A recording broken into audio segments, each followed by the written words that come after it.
요즘 먼 길 갈 때, 모르는 장소 갈 때 여러분들은 어떻게 가십니까? 내비게이션을 켜고 가지요. 10번, 20번 얼마나 내비가 똑똑한지 걸어놓으면 가고자 하는 곳까지 탁탁 인도하는 것 보면 기가 막힙니다.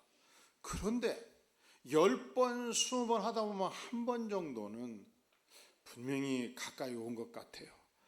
근데 나를 3바퀴, 4바퀴 뺑뺑이를 돌려버리면 머리가 비어버립니다.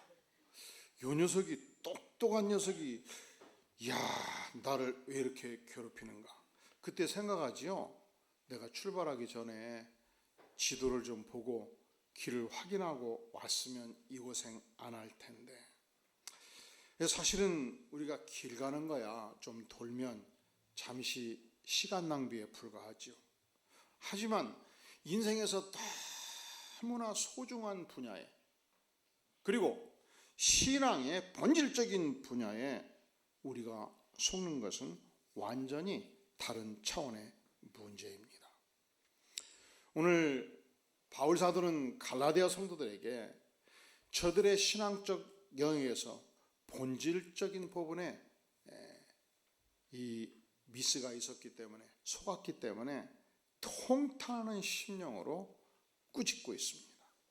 자, 3장 1절, 어리석도다 갈라디아 사람들아, 너희가 어찌 이렇게 어리석으냐 책망하고 있죠. 3절 같이 읽어볼까요? 시작. 너희가 이같이 어리석으냐? 성령으로 시작하였다가 이제는 육체로 마치겠느냐? 너희가 이같이 어리석으냐? 그러니까 우리가 내비게이션 따라가다가 길 좀 도는 거, 이런 차원의 문제가 아니지요.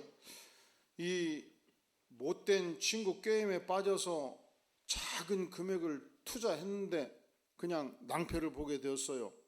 그런 차원의 문제가 아니죠. 내가 믿는 신앙의 중심 문제, 신앙의 본질 문제에서 갈라디아 성도들에게 문제가 생겼다는 것입니다.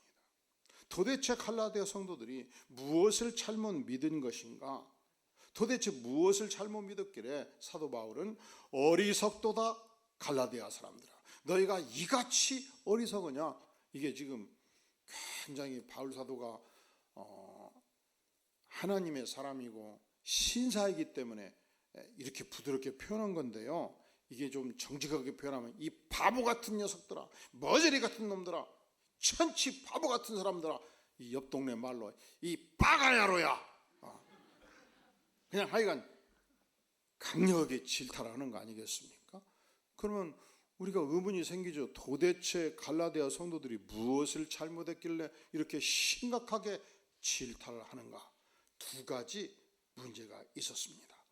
1절, 어리석도다 갈라디아 사람들아, 무엇이 어리석은가? 예수 그리스도께서 십자가에 못 박히신 것이 너희 눈앞에 밝히 보인 것을 누가 너희를 꾀더냐? 우리 주님께서 온 인류의 죄를 안고 갈라디아 백성들의 모든 죄를 안고 십자가에서 죽으심으로 갈라디아 백성들을 구원해 주신 이 은혜가 눈앞에 밝히 보이거늘, 명백하거늘, 너무도 확실한 사실이거늘 어찌해서 이 십자가의 은혜를 저버렸느냐? 십자가의 복음을 저들이 저버렸다고 책망합니다. 자, 2번째, 무엇을 책망하는가? 3절 시작. 너희가 이같이 어리석으냐? 성령으로 시작하였다가 이제는 육체로 마치겠느냐? 저들은 하나님의 영, 성령을 충분히 체험을 했습니다. 성령의 역사를 경험을 했습니다. 그런데 이 성령의 은혜를 폐기처분했다는 거예요. 쓰레기통에 버려버렸다는 것입니다. 이 2가지가 갈라디아 성도들이 행했던 어리석은 행태였다고 바울 사도는 고발하고 있는 것입니다. 그러니까 이것은 2000년 전 갈라디아 교회 성도들의 문제일 뿐만 아니라 동시에 우리도 만약에 이 2가지 우를 범하고 있다면 우리가 신앙생활에서 반드시 극복해야 될 중요한 주제라 아니할 수 없습니다. 첫째로 십자가의 복음을 폐기했는가? 2번째로 성령의 은혜를 폐기했는가? 자, 그렇다면 우리가 어떻게 이 신앙의 어리석음을 극복할 수 있겠습니까? 첫째로 언제든지 우리는 십자가의 복음에 견고히 서는 것입니다. 왜냐하면 기독교 복음의 본질, 기독교 신앙의 본질은 예수 그리스도의 십자가 위에서 건설되었기에 그렇습니다. 사실은 어떤 인생도 죄 많은 인생이 청결하신 하나님, 정의의 하나님 앞에 인정받는 삶을 살 수가 없는 것입니다. 그러니까 이 땅에 그 누구도 전능하신 하나님 앞에서 의롭다고 인정받을 인생이 없다는 것입니다. 가장 누추하고 더럽고 죄악투성의 인생이 어찌 감히 청결하신 하나님, 전능하신 하나님, 창조주 하나님, 절대 주권자 하나님 앞에서 내가 이렇게 의로운 인생입니다 하고 자신 있게 나아갈 수 있겠습니까? 그러니까 진리는 이것입니다. 우리 모든 인생은, 이 땅의 모든 인생은 전능하신 하나님 앞에서 심판받아 마땅한 죄인이고, 죄 문제로 신음할 수밖에 없는 죄인이고, 절망할 수밖에 없는 존재라는 것입니다. 얼마 전 스웨덴의 할리먼은 대한민국의 작가 한강을 노벨 문학상 수상자로 결정을 했습니다. 전 국민이 박수갈채를 쳤습니다. 깜짝 놀랐습니다. 대단한 인물이다 싶었습니다. 그런데 많은 사람들이 그의 작품을 읽고 막 헷갈려하는 거예요. 너무 처절한 비극이 많은 거예요. 이 한국의 현대사에서 앞으로 500년이 지나고 2000년이 지나도 5.18 이 광주 민주화운동과 제주 4.3 사건은 결코 이 민족사에서 쉽게 잊혀질 수 없는 중요한 사건입니다. 이러한 사건들을 묘사할 때 처절하게 당하는 피해자 입장에서 그들이 겪는 고통의 비극과 절망의 시면을, 그 슬픔의 통곡을 아름다운 언어로 표현했다는 거예요.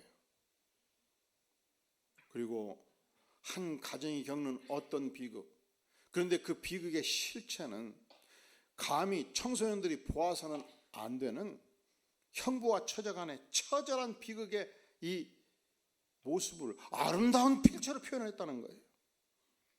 이 안에는 회복이 없습니다. 이 안에는 인간 비극과 절망과 고통의 실체가 담겨 있습니다. 그것을 아무리 아름다운 언어로 표현한들 비극은 비극이고 슬픔은 슬픔이잖아요. 희망이 안 보여요. 그래서 이러한 작품들을 과연 미래를 향해서 살아가야 되는, 희망을 가지고 살아야 되는 청소년들이 읽어서 되겠는가? 이것이 지금 기독교계에서 벌이는 강력한 논쟁의 중심에 있습니다. 그런데 우리가 잊어서는 안 되는 것은 한강이라는 작가가 기독교인이 아니라는 사실이에요. 그는 정직하게 인생을 바라본 것입니다. 하나님 없는 이 땅의 모든 인생은 비극적인 존재라는 것입니다. 처절한 슬픔의 존재라는 것입니다. 그러니까 인간 존재의 본질을 정확하게 본 거예요. 인간은 그렇습니다. 인간은 하나님 없이 희망이 없어요. 인간은 하나님 없이 구원이 없어요. 인간은 하나님 없이 이 비극의 실체에서 벗어날 수 있는 능력을 갖고 있지 않습니다. 절망 그 자체입니다.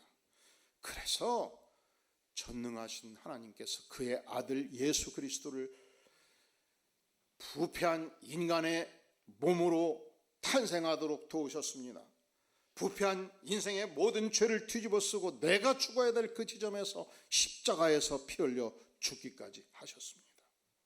이것이 그리스도께서 십자가에 못 박히신 것이, 그래서 이 땅의 모든 인생의 죄가를 용서해 주신 것이 너희 눈앞에, 갈라디아 성도 눈앞에 밝히 보이거늘, 생생하게 보이거늘, 명백한 사실이거늘 너희는 어찌해서 이 생생한 진리를 버리고 이단의 유혹에 빠졌는가? 이것을 바울 사도는 질타하는 것입니다.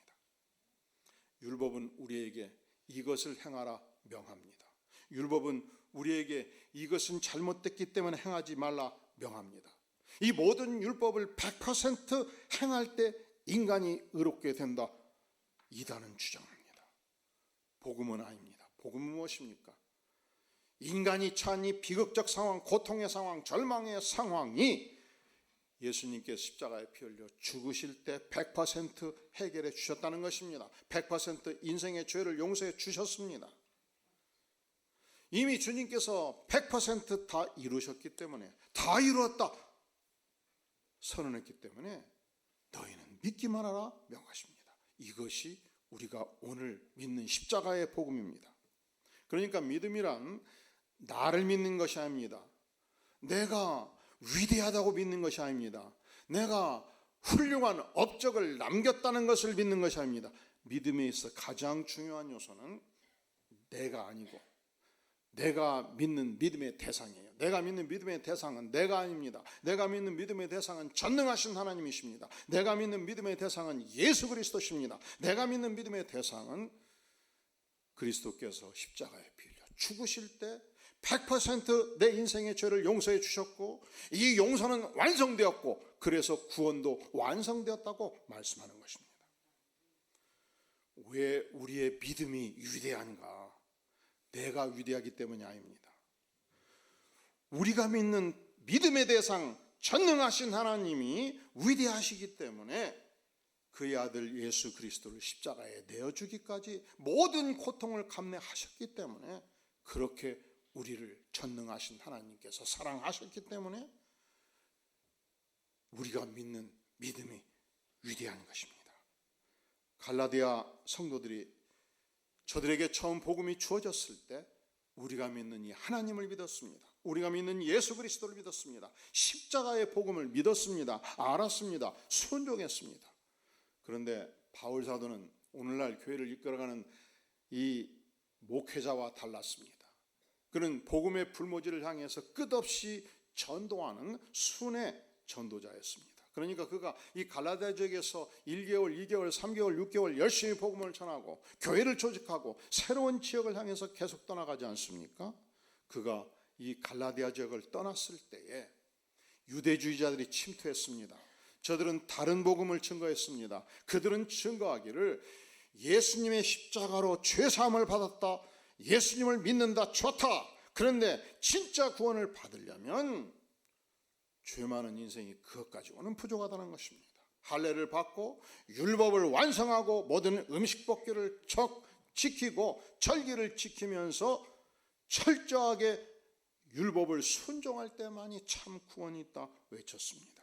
어찌 하나님의 백성들이 천국 가기가 쉽겠는가? 죄 많은 인생이 그렇게 쉽게 천국 갈 수 있겠는가? 율법을 철저히 지키지 아니하고서 어떻게 천국을 할 수 있겠는가? 그러니까 모든 이 땅의 신앙인들은 예수 십자가로 죄사함 받고 자기 행동을 통해서 완성된 모습을 보여줄 때만이 구원이 있다, 이 행위 구원을 저들이 주장했을 때 갈라디아 성도들은 저들을 이단을 따라가고 있었던 것입니다. 그러니까 우리가 믿는 정통의 신앙은 무엇인가? 그것은 우리가 믿는 정통의 복음은 무엇인가? 첫째로 나는 죄 많은 인생으로서 내 힘으로, 내 노력으로, 내 의지로 결코 의롭게 될 수 없는 존재라는 사실을 받아들이는 것입니다. 두 번째, 나라는 존재는 그렇기 때문에 내 힘으로 사는 한 희망이 없고 절망이라는 사실을 인정하는 것입니다. 세 번째, 그런 거로 내 인생의 의미는 어디 있는가? 십자가의 복음에 있다는 것입니다. 예수님께서 십자가에 죽으실 때 그것이 전적인 은혜요, 축복이요, 구원이 완성됐다고 믿는 것입니다. 여기 여왕벌 한 마리가 있다고 보십시다. 이게 뭐라고요? 여왕벌. 영종도에 살고 있는 여왕벌. 그런데 먹을 만한 꿀이 별로 없어요. 그 꽃들이 별로 없어요. 그래서 여왕벌이 자기 터전을 떠났습니다. 탁 보니까 아시아나 항공 화물칸이 크게 열려 있는 거예요. 쑥 들어갔어요. 그리고 수출풀 안으로 들어가 버린 것입니다. 여왕벌은요, 여왕벌이 움직이면요 수백 마리의 벌들이 따라가요. 아이고, 우리 주인이 어디 계신가 해서 다 수백 마리가. 무슨 항공기? 아시아나 항공? 무슨 칸? 화물칸? 어디? 수출업 안으로 들어가 버린 거예요.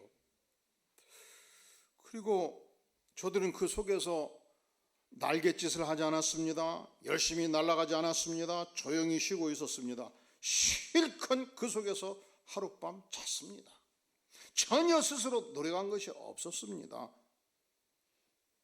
그런데 푹 저들이 함께 주무시고 눈을 떴더니 이 아시아나 항공기가 거대한 대륙, 미국의 대륙 중심부, 남부 중심부 아틀란타 비행장에 내렸고, 저들이 눈을 떠보니까 거대한 아카시아 향기를 뿜어내는 들판이 보였던 것입니다.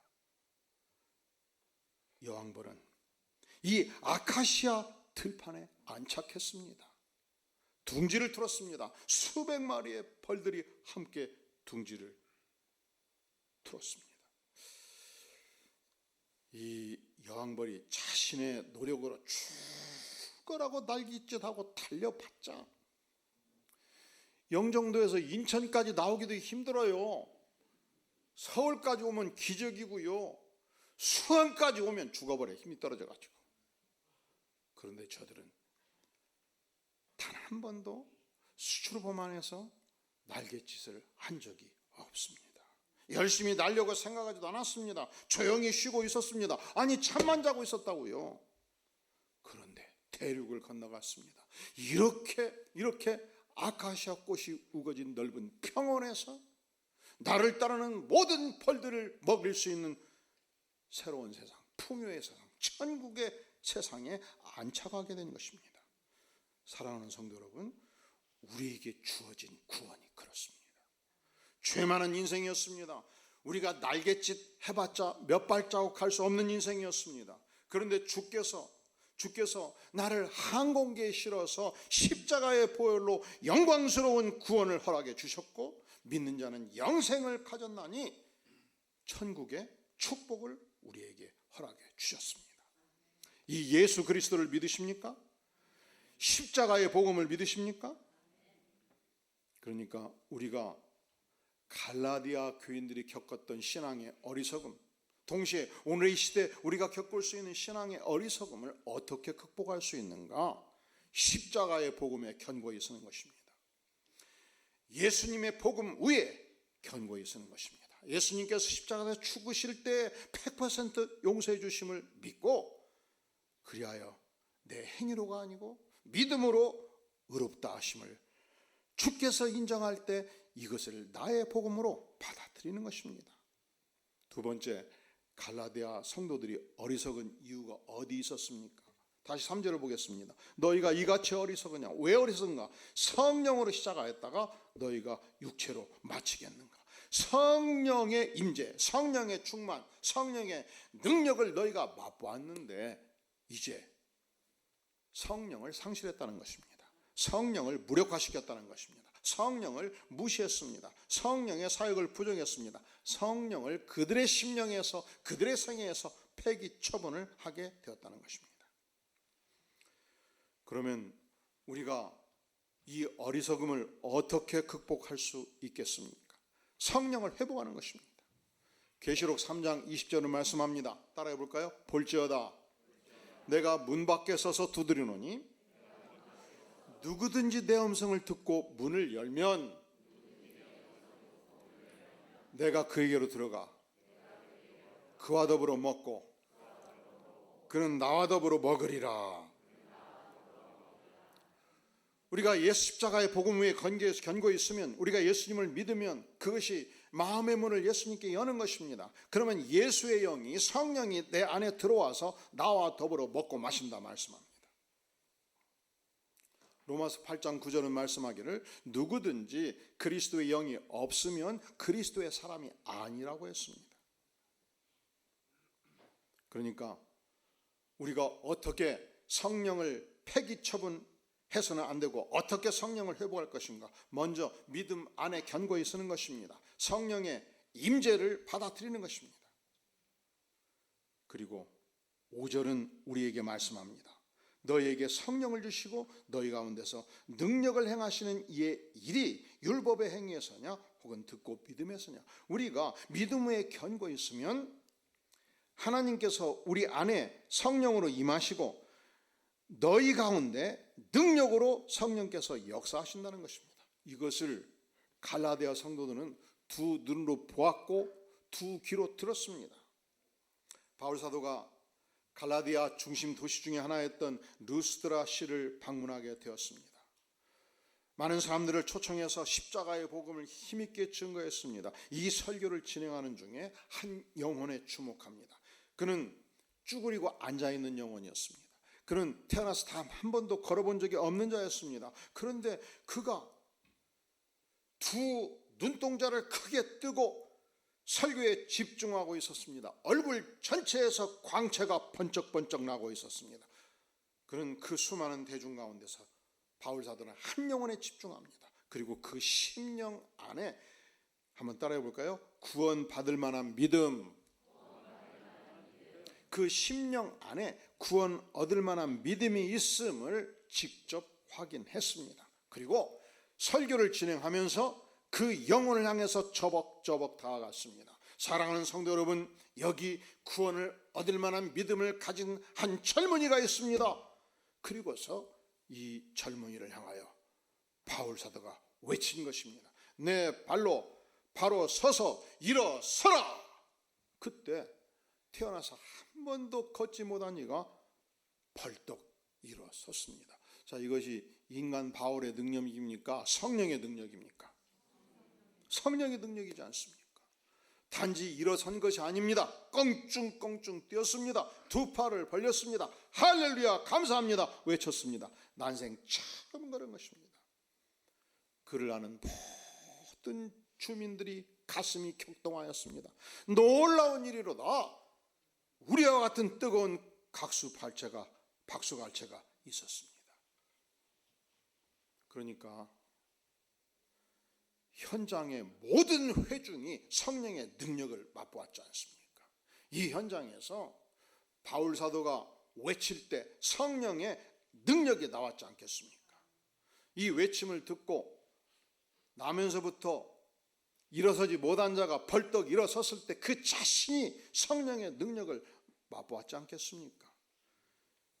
심지어 그 지역에 있던 신전의 제사장이 이 성령의 능력을 본 것입니다. 그가 바울 사도 앞에 당도했습니다. 그냥 당도한 것이 아닙니다. 큰 소 한 마리 오고 항아를 가지고 와서 바울 사도 앞에 엎드리면서 헤르미스 신이시여 하고 경배를 한 것입니다. 그리고 그 옆에 있는 바나바를 향해서 제우스 신이시여 엎드려 절하며 이제 두 위대한 신을 향해서 제사를 지내겠나이다. 온 백성들이 모여들기 시작했습니다. 그때 바울 사도는 단호히 거절합니다. 왜 거절하는 것이죠? 나도 여러분과 똑같은 성정을 가진 인간에 불과하고 우리는 신이 아니요. 하지만 사랑하는 여러분들이여, 창조주 하나님께 돌아오고 십자가의 복음, 예수 그리스도의 복음을 믿으시오. 성령 충만을 덧입고 성령의 능력으로 외쳤습니다. 증거했습니다. 예수 그리스도를 설파하게 된 것입니다. 자, 다시 정리해 보겠습니다. 갈라디아 회중은 어떤 회중인가? 성령의 능력을 덧입고 단 한 번도 걷지 못한 자가 일어섰던 회중입니다. 성령의 능력을 덧입고 단 한 번도 걷지 못한 자가 일어섰을 때 온 회중이 이 성령의 능력을 맛보았고 두 눈으로 확인했고 두 귀로 확인했던 회중이었습니다. 그런데 놀랍게도 저들은 꾀임에 빠져서 이 성령을 거부했고 이 성령의 능력을 상실했고 성령의 충만을 상실하게 된 것입니다. 그러니까 바울 사도가 이 어리석은 자석들아, 빠가 야로야, 너희가 이같이 어리석으냐 외치고 있지 않습니까? 저들에게 두 가지 어리석음이 있었습니다. 십자가의 복음을 버린 것입니다. 성령의 능력과 충만을 폐기 처분한 것입니다. 그렇다면 어떻게 저들은, 그리고 오늘의 이 시대에 그리스도를 따르는 우리는 극복할 것인가? 언제든지 십자가의 복음 위에 견고히 서는 것입니다. 뿐만 아니라 마음문을 열고 성령의 임재를 체험하며 성령의 충만한 은혜 속에서 날마다 사는 그리스도인이 될 수 있기를 주의 이름으로 축원합니다. 기도하겠습니다. 영광의 주님, 그렇습니다. 우리가 오늘 이 시대를 살면서 언제든지 십자가의 복음에 견고히 서고 언제든지 성령의 임재, 성령의 충만, 성령의 능력을 덧입는 영광된 하나님의 백성 되기를 구하오니 성령 하나님 이 시간 모든 백성들의 심령 속에 임재하시며 권능으로 임하여 주시옵소서. 예수님의 이름으로 간절히 기도하옵나이다. 아멘.